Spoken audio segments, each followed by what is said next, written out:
আজকের গল্প বেন্দার সাথে। কলমে সুতপা ব্যানার্জি। সেবা সমিতির মাঠে একটা বেঞ্চিতে এক বৃদ্ধ বসে আছে। একটু পরে বছর দশেকের একটা ভিখিরি ছেলে দুটো কেক কিনে ওই একই বেঞ্চির এক পাশে এসে বসল। প্রথম কেকটা খেতে খেতে দেখল বৃদ্ধ ওরই দিকে তাকিয়ে আছে। কি মনে হতে দ্বিতীয় কেকটা বৃদ্ধের দিকে বাড়িয়ে ধরল ছেলেটা। খাবে তুমি? বৃদ্ধ একটু তস্তত করে হাত বাড়িয়ে কেকটা নিয়ে খেতে শুরু করলো। কেক খেয়ে বোতল থেকে গলায় ঢক ঢক করে জল ঢেলে ছেলেটা জিজ্ঞেস করলো, দাদু, তোমার বাড়ি কোথায়? তোমাকে এর আগে এখানে দেখছি বলে তো মনে হচ্ছে না। বৃদ্ধ ওর চাহনিকে সদূরে প্রসারিত করে বলল, জানি না, কিছুতেই মনে পড়ছে না। ছেলেটা তৎপর হয়ে জিজ্ঞেস করল, আর তোমার নাম? এতেও মাথা নাড়ায়। ছেলেটা ঘাবড়ে গেল। দাদু, তোমার তাহলে ভুলে যাওয়া রোগ হয়েছে। চলো, তোমায় থানায় নিয়ে যাই, ওরাই তোমার বাড়ি খুঁজে দেবে। তোমাকে দেখে মনে হচ্ছে ভালো ঘরেরই লোক। কি জানি, কিছুই তো মনে পড়ছে না, বৃদ্ধ অসহায়ভাবে বলল।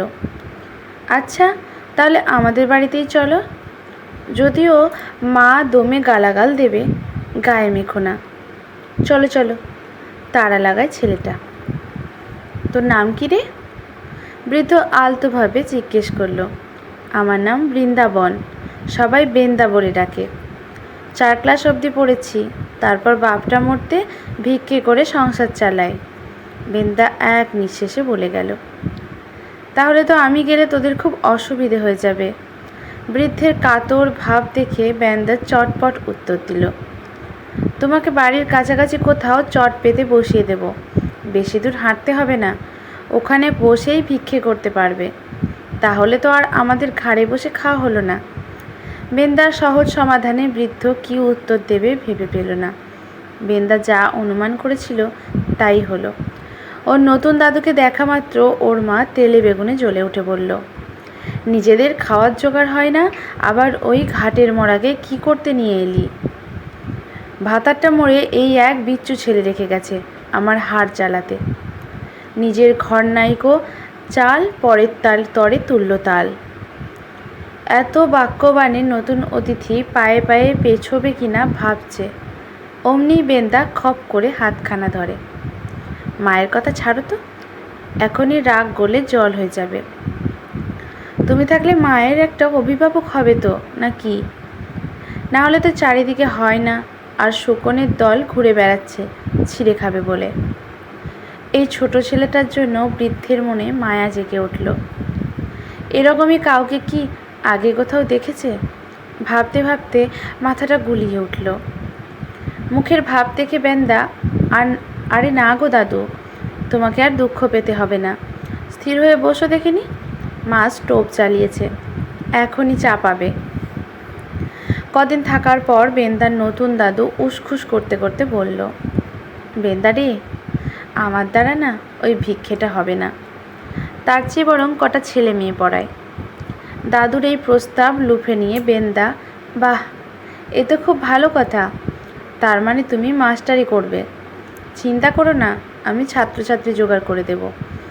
তবে সকালে ভোলা ন্যাপচা ওরা কাজেতে থাকে, তুমি ওদের রাতে পড়াবে। অগত্যা দাদুর ক্লাস শুরু হয়ে গেল। বেন্দা মনে মনে ভাবল, ওর এই নতুন দাদু প্রাইমারির ভূদেব মাস্টারের থেকে কত ভালো পড়ায়। দাদুও নিশ্চয়ই তাহলে মাস্টার ছিল। এইভাবে চলতে চলতে বেন্দার বন্ধু ন্যাপচা চায়ের দোকানের খবরের কাগজে একটা ছবি দেখতে পেল। ভালো করে দেখে ন্যাপচা এই সিদ্ধান্তে এলো যে এই ছবি তাদের মহল্লায় আসা নতুন দাদুরই ছবি। কাগজটা নিয়ে এসে বেন্দাকে দেখাতে ও সহমত হলো যে এটা নতুন দাদুরই ছবি। বাড়িতে এসে বলল, দাদু, তোমার বাড়ি খুঁজে পাওয়া গেছে, এই দেখো। বেন্দার মাও নিরুদ্দেশ পত্রের ছবি একবার দেখে প্রাপ্তির অঙ্কটা দেখে নিল 20,000 টাকা। পরদিন ওরা পরিষ্কার কাঁচা কাপড় পরিয়ে নতুন দাদুকে ওদের বাড়িতে নিয়ে চলল। বাড়ি দেখে তো বেন্দা ন্যাপচার চোখ কপালে উঠল। এত বড় বাড়ি! বেন্দার মা আড়ালে 20,000 টাকাটার কথা মনে করিয়ে দিল। দরজা খুলতে একজন নতুন দাদুকে বাবা বলে জড়িয়ে ধরল। প্রায় ওদের বয়সী একটা বাচ্চা এসে দাদুর আঙুল ধরল। বেন্দার তখন মনটা হু হু করে উঠল। ওই বাচ্চাটার মতো বেন্দা তো আর দাদুর আঙুল ধরতে পারবে না। দাদুর চোখে মুখে বাড়ি ফেরার একটা তৃপ্তি লক্ষ্য করল বেন্দা। পরক্ষণেই মাকে টাকা নেওয়ার সুযোগ না দিয়েই বেন্দা ওই বাড়ি থেকে বেরিয়ে এলো। আজকের গল্পটি এখানেই সমাপ্ত। ভালো লাগলে লাইক, শেয়ার, কমেন্ট করে পাশে থাকবেন। ধন্যবাদ।